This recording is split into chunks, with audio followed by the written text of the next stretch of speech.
Evaluating functions. Last time we discussed some basic concepts about functions. Now we are going to evaluate functions. For example, written in the board, the given function f of x is equal to 5x minus 3. And then we're going to find f of negative 2. So negative 2 is a domain, and then we are going to find the range given this function. So all we have to do is to substitute negative 2.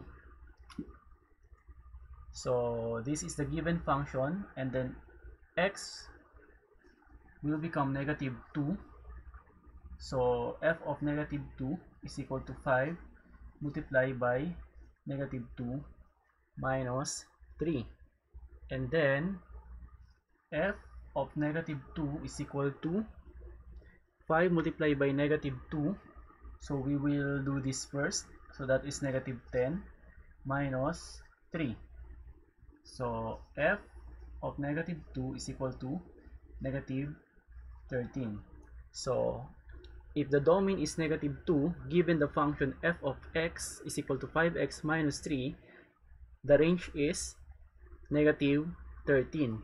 If we write this as an ordered pair, so that is negative 2 and negative 13. So this is the ordered pair, negative 2 and negative 13. Another example,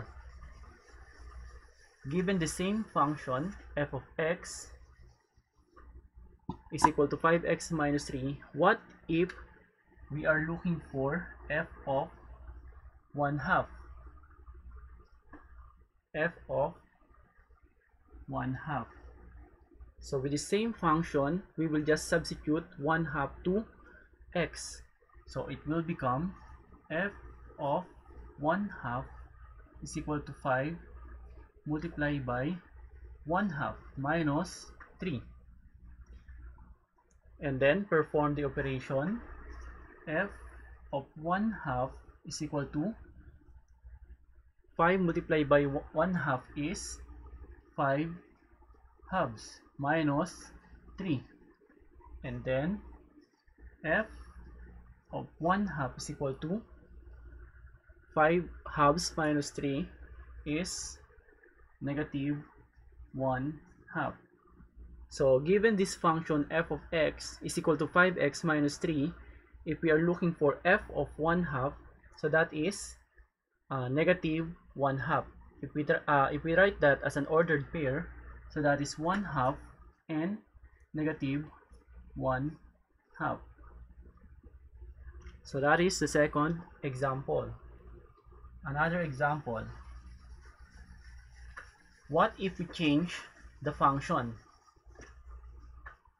For our third example, the function is f of x is equal to 3x squared minus x plus 5. So that is a given function. What if we are looking for f of x plus 1? So as you can see, the domain is a binomial and still it has a variable. So what we're going to do, the same method as the first two examples, and then let's find out. So again, we will just substitute x plus 1. So since this is a domain x plus 1, so all x will become x plus 1. So papalitan lang natin siya, f of x plus 1 is equal to 3. So since this is x, papalitan natin siya ng x plus 1. X plus 1, and then since naka-square siya, so meron din siyang square. So yung x natin naging x plus 1 na. So 3 multiplied by x plus 1 square minus, eto na tayo, meron ulit tayong x, so we will change it to x plus 1 minus x plus 1. So yung x natin naging ito na siya. Yung x natin kanina na ito, naging ito na siya. And then, the last term is plus 5. So, ito na ngayon siya if we substitute x plus 1 to all x. So, f of x plus 1 is equal to, for the first term, we will not distribute 3 to x and to 1. Since following the rule of PEMDAS, we will do first the exponent. So x plus 1 multiplied by x plus 1. So x plus 1 square is not equal to x square plus 1 square or 1. So mali yan. So hindi siya basta i-distribute yung exponent dito sa two terms. So we will just do FOIL method or dalawang method, x plus 1 multiply by, we will just, since this is a product of two binomials, we can use FOIL method. X plus 1 multiply by x plus 1. X multiply by x is x square. X multiply by 1 is x. So okay na tong x, sa 1 na tayo. 1 multiply by x is x, and then 1 multiply by 1 is positive 1. Then combine like terms, x square plus 2x plus 1. So 3, and then yung x plus 1 square, ito ngayon yung sagot. So magiging 3 multiply by x square plus 2x plus 1.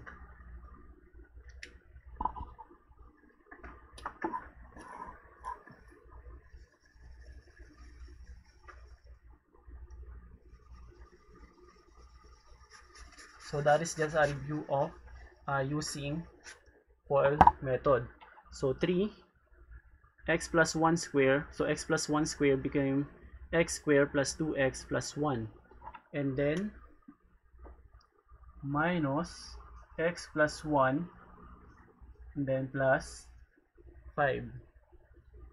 Again, next, f of x plus 1 is equal to, this time we will distribute, we can now distribute 3 to all terms inside the parentheses. So 3 multiplied by x square is 3x square, and then 3 multiplied by 2x is positive 6x, and then 3 multiplied by 1 is positive 3. Next, since this is negative, we will distribute negative sign to each term inside the parentheses. So negative multiplied by x is negative x, and the negative multiplied by positive 1 is negative 1, and then the last term is plus 5. So we have 1, 2, 3, 4, 5, 6 terms now, and then there is no exponent and there is no parentheses. All we have to do is to combine like terms. So just copy the the expression on the left hand side. So x plus 1 is equal to, so since there is no term the same with the first term, or walang ibang term na may exponent na 2, so ito na yon. So that is 3x square. Next, 6x. Since 6x and negative x,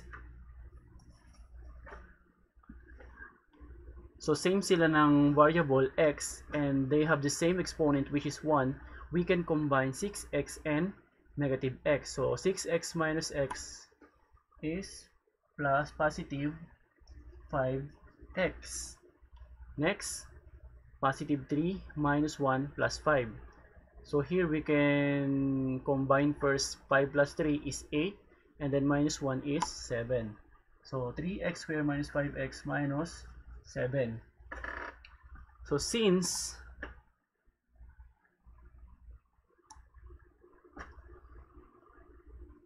I mean plus 7 pala to.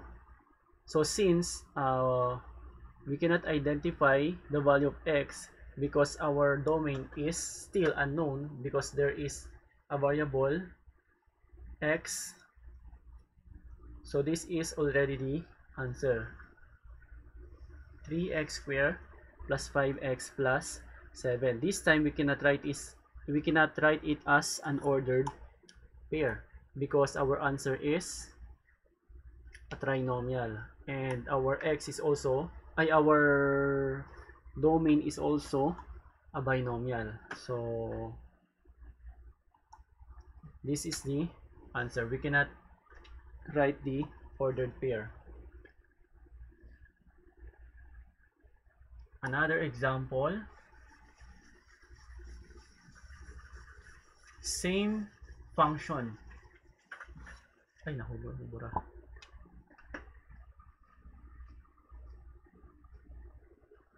F of x is equal to 3x squared minus x plus 5. And then, we are looking for f of x plus f of 2x minus 1. So here we have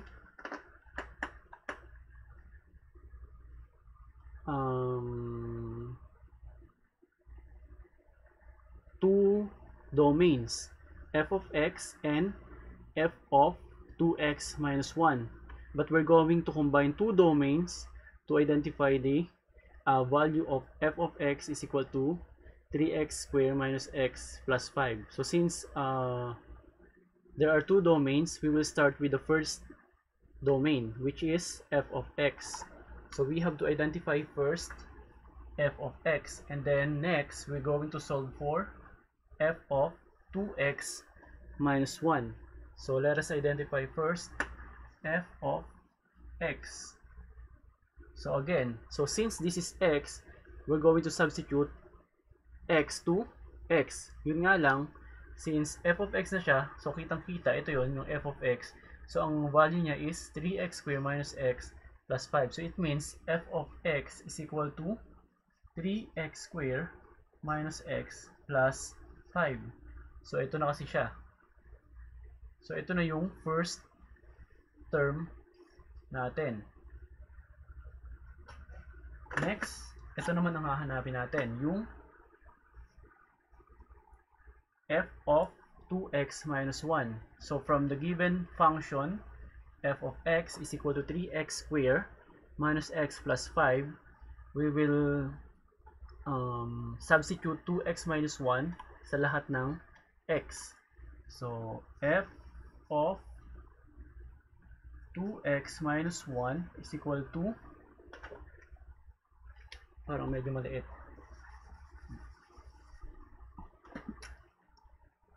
f of 2x minus 1 is equal to 3.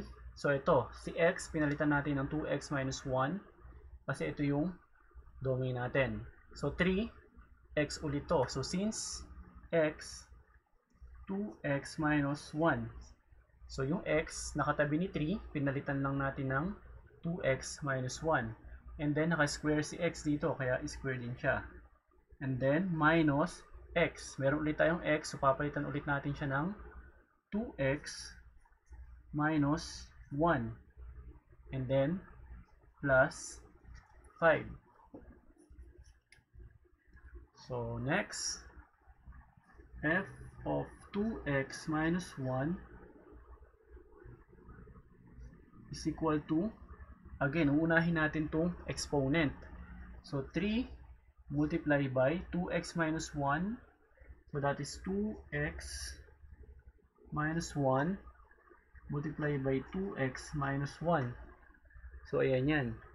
So since binomial sila, pwede nating gumamit ulit ng FOIL method. 2x minus 1 multiplied by 2x minus 1. Again, 2x minus 2x is 4x squared. 2x minus negative 1 is negative 2x. Then negative 1 multiplied by 2x, negative 2x. Negative 1 multiplied by negative 1 is positive 1. Then combine like terms, 4x squared minus 4x plus 1. So yun yung ngayon yung value ng nasa loob ng parenthesis if we perform the exponent 2. So 4x squared minus 4x plus 1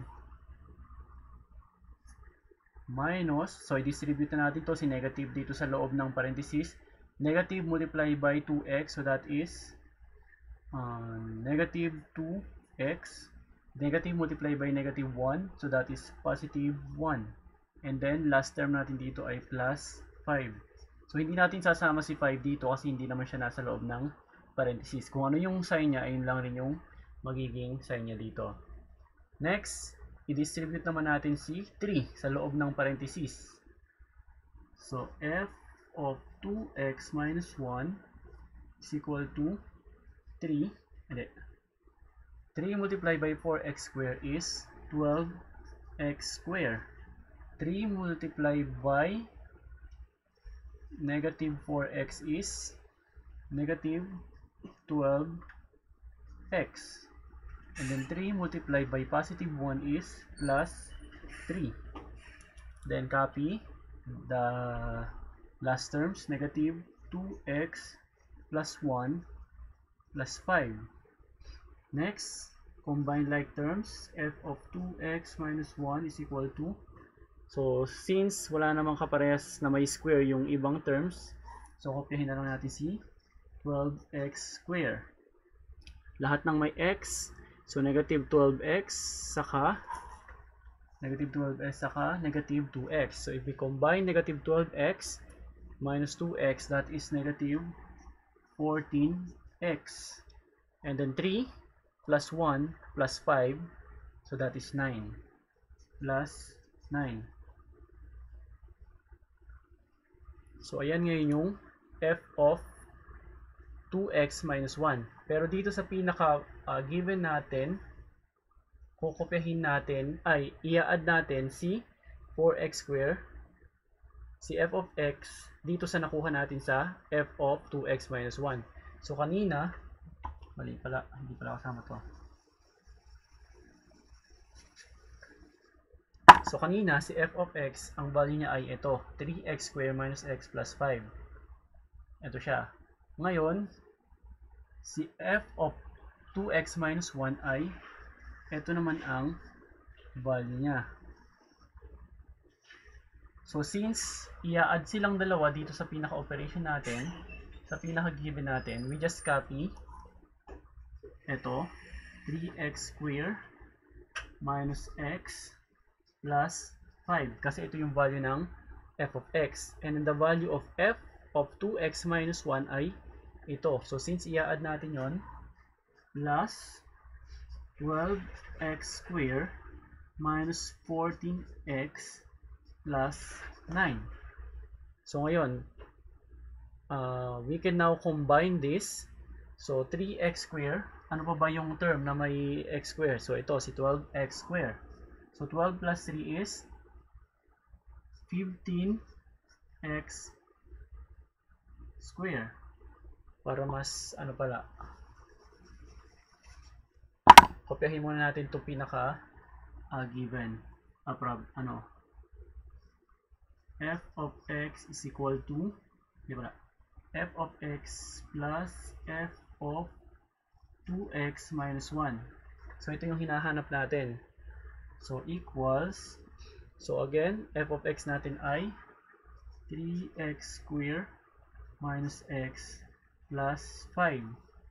And then yung f of 2x minus 1 natin ay plus 12x squared minus 14x plus 9. So ayan yan. So ito si f of x, ito naman si f of 2x minus 1. So we combine like terms. So 3x plus 12x is 15x squared. And then lahat ng may x, ito negative x, negative 14x. So that is negative 15x. And then lahat ng constant term, plus 5 and plus 9. So that is 14 plus 14. So since we already combine like terms, and I think this is already the simplified form, so f of x plus f of 2x minus 1 is equal to 15x squared minus 15x plus 14. So this is the final answer. So that is example number 4.